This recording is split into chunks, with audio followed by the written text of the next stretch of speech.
Hello ladies and gentlemen, it's the Historical Gamer once again, and today I'm going to be talking once again about Operation Glacier. Today is day one of Operation Glacier being live, and I wanted to talk to you a little bit about what this is going to look like. So I've mentioned in previous videos that Operation Glacier is going to be a War in the Pacific Admirals Edition play-by-email game between myself, the Historical Gamer, and Belugan from BeluganCampaign.com. Now, the heart of the Operation Glacier game, which is going to be an interactive AAR, if you will, is going to be on this website, operationglacier.com. Once again, that's www.operationglacier.com. And this website will allow you to follow the game that Belugan and myself are playing against each other. As you can see here, I am playing as the Imperial Japanese, and Belugan is playing as the Allies, so the United States, China, Britain, and all of the other allied countries. What the heart of the website really is it allows you to follow our game as we play it. So if we go ahead and we click here, you can see the map from the Japanese perspective. So again, if we go back to Operation Glacier, back to the home page, clicking on home, you'll see you can view the game as Japan. So basically you would see everything as the Japanese player in War in the Pacific sees it, or you can play as, or you can view it as the Allies, or you can see everything. It gives you the option to set up an account, and you can even limit yourself to only seeing one side or the other. But basically this is a website that allows you to track the massive game that is War in the Pacific through a website, and it also allows you to do some other things. So first of all, let's go ahead and let's click on the Japan side, because that's the side that I am. If we just scroll out, we can see here the entire War in the Pacific game is uploaded into this website. So you can see it is December 7th, which is when I'm recording this, 1941, and you can see again the Japanese flags represent bases that are held by Japan, while the American flags represent bases held by the Allies. If we go ahead and we scroll in, we can see that there are some combat events. So you see this red circle here. We can click on this little flag and we find out that that's Guam. If we click on the red circle, we can see here that there is a comment that was left by me a while ago, actually, sort of testing the comment system. We can see here units are represented on the map just as they would be in the War in the Pacific game with these little ships. They're marked as task forces. In this case, we click on the ship and we can see here that there is a submarine, the SS RO-61, and you can see a breakdown of its information. You can even click on that submarine's name and get a little bit of extra information. So if it has damage, the type of damage that it has, the type of class that it is, the statistics, its armament, its tonnage, all of these different types of pieces of information. We can do the same thing from the American side. Now, just so you're aware, I will not be able to see this. This is a little while in the past, and this is just the first turn of the game, so there's not much for me to click on. I could load a stock game of War in the Pacific and see everything I can see here. But if you create an account, you can limit yourself to seeing only one side or the other. In the case of Belugan and myself, we can't see each other's deployments in this when we're logged in. But you can see I can go ahead and scroll down. I can click on this unit, and again, we can see that there's the U.S. cruiser CL Boise, a light cruiser named Boise, and it has a scouting aircraft unit assigned to it as well. We can see other information as well in this game. If we click on the flag, we can see Manila. We get some basic information about the base. We go ahead and we click on the flag or we click on the name for Manila. We can see that same information, but then some comments, which would also show up here. And then we can see supply information, total attack value at the base, and all sorts of information. And it's tracked throughout the game. So again, as we play, those values will go up, they'll go down. And again, you can comment on different things. So again, if we go back into playing as Japan, and we go ahead and we scroll, click and drag, or just kind of zoom out, we can see there's a lot of activity around Pearl Harbor. You can see here the Japanese tanker force with some destroyers out here and some fleet tankers, all basically stationed to support the carrier strike on Pearl Harbor. We'll go ahead and we click on this unit. We can see this is the carrier force, the Imperial Japanese Navy Kaga class aircraft carrier. We can click on the Kaga itself, and then what we'll see is we'll see its air unit. So we'll see it has unit set to 55 cap. Those are the only orders that it has, as well as escort. And then as we scroll down, we'll see its Val dive bombers, its Kate torpedo bombers. Any comments here? And just kind of scroll through this different information here. I'm not sure Yeah. So anyway, you can also click on recent comments, where you can view any recent comments that have shown up in the game. And you can go back here and kind of see a drop down under Operation Glacier, where it gives you recent turns. So that's basically the website, Operation Glacier. What it's going to be is it's going to be an interactive Let's Play or PBM or whatever you want to call it, where people can comment, they can register, they can post comments at different spots on the map, and they can just kind of follow the campaign as it unfolds. In addition to this website, which full credit goes to Belugan, who created the website and everything else along with it, I'm going to be creating a series of videos that kind of tracks the war from the Japanese side. My intent is to not only display the war as it unfolds, but also to try and give a new user some introduction into War in the Pacific. Now, I am not by any means a War in the Pacific ace, and you will see as the war unfolds, I make a myriad of mistakes, especially in the first month or two, which cost myself quite a bit. Don't worry, I don't think, at least it's not a losable, but there's just kind of sloppy play that lets Belugan be a little bit more active with his cruisers, perhaps, than he should be able to be, without spoiling too much. But basically, I will create a series of videos, and here's kind of the intent for those videos. Every week, I would like to have a roundup video. So as you can see here, it's currently December 7th as I'm recording this, and if we click on Operation Glacier, we can see the only turn that we can click on right now is December 7th, 1941. When this clock down here switches over to December 8th, it will show the December 8th turn. Just automatically, it'll update the turn so that you will see everything on the map here will be representative of what you see on December 8th in the game. And so on and so forth. So December 9th will show December 9th, and December 10th will show December 10th. So basically, it's going to recreate the war one day at a time as we fight it. Now, as far as the series is concerned, I realize creating a video every single day is probably beyond what I'm capable of. I just don't have the time to do it.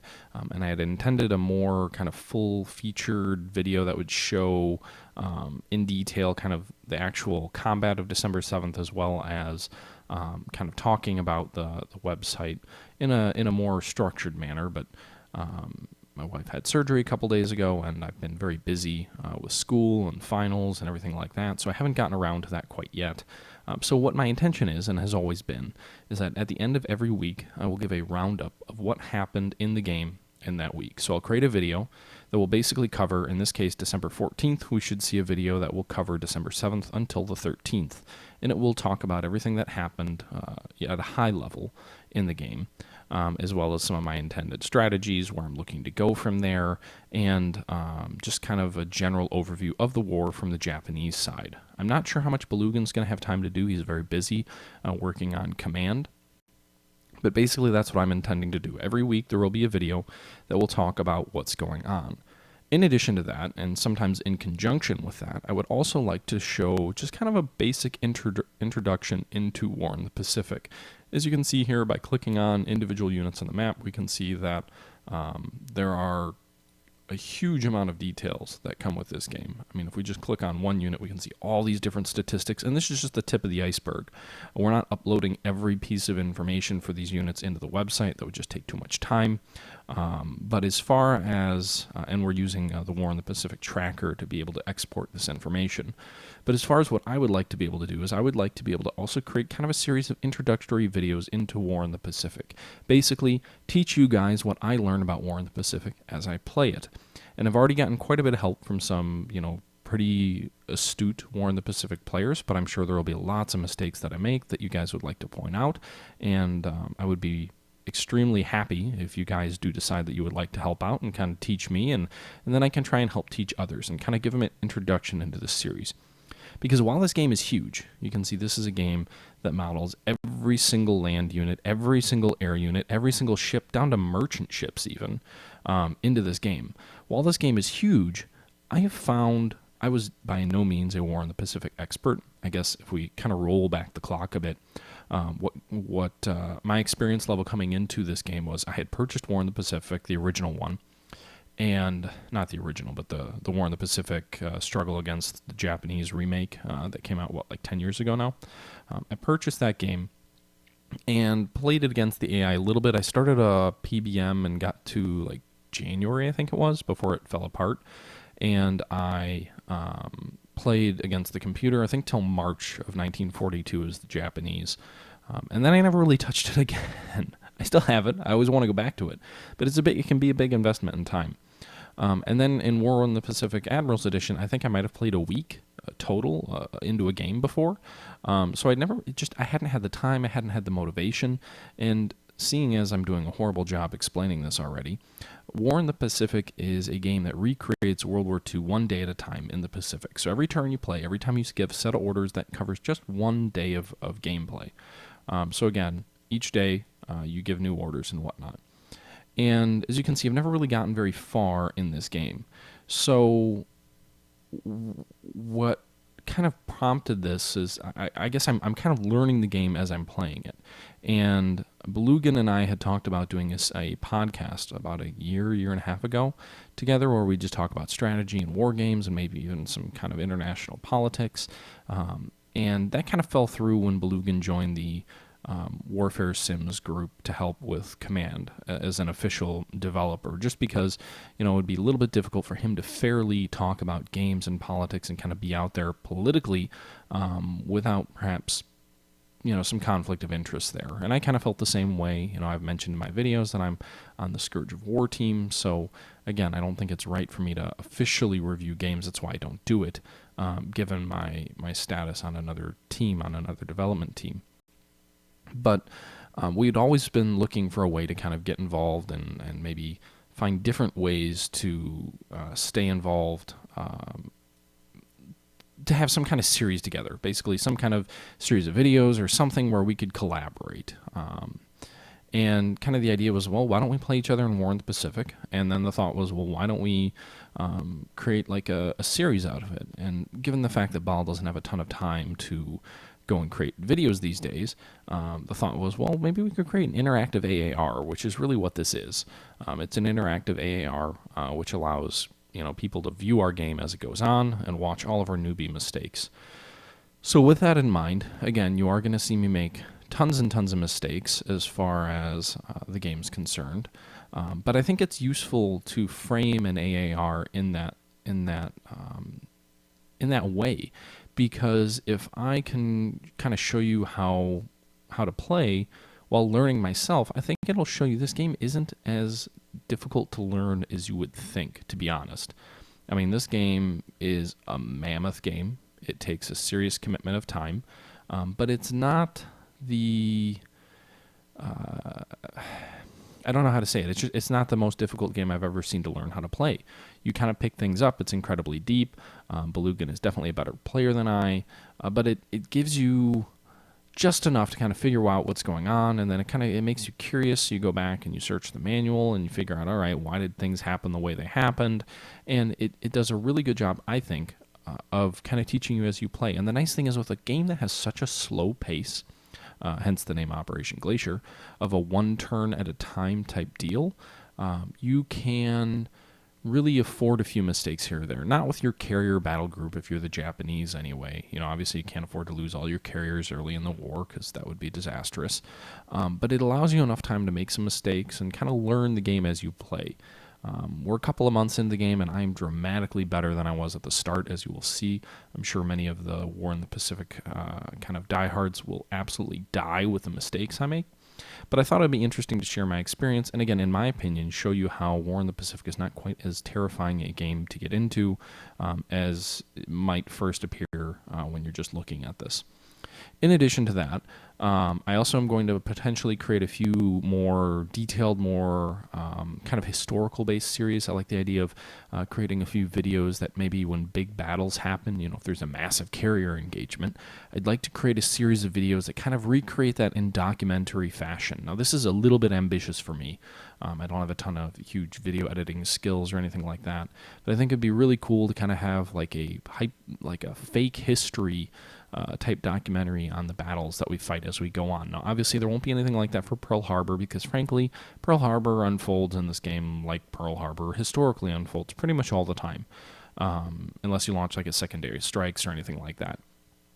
But as major events occur, major campaigns occur, I am looking to possibly create a kind of add-on group of videos that talk about those in sort of a documentary fashion.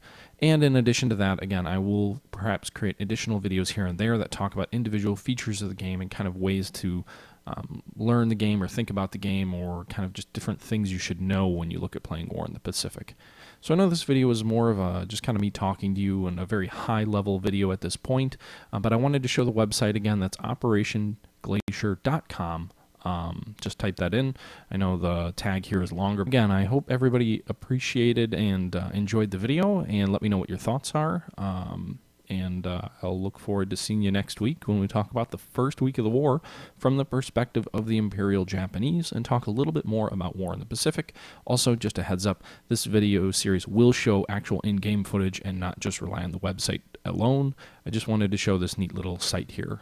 But until next time, guys, I appreciate you tuning in, and this is the Historical Gamer saying thank you for watching, and I'm out.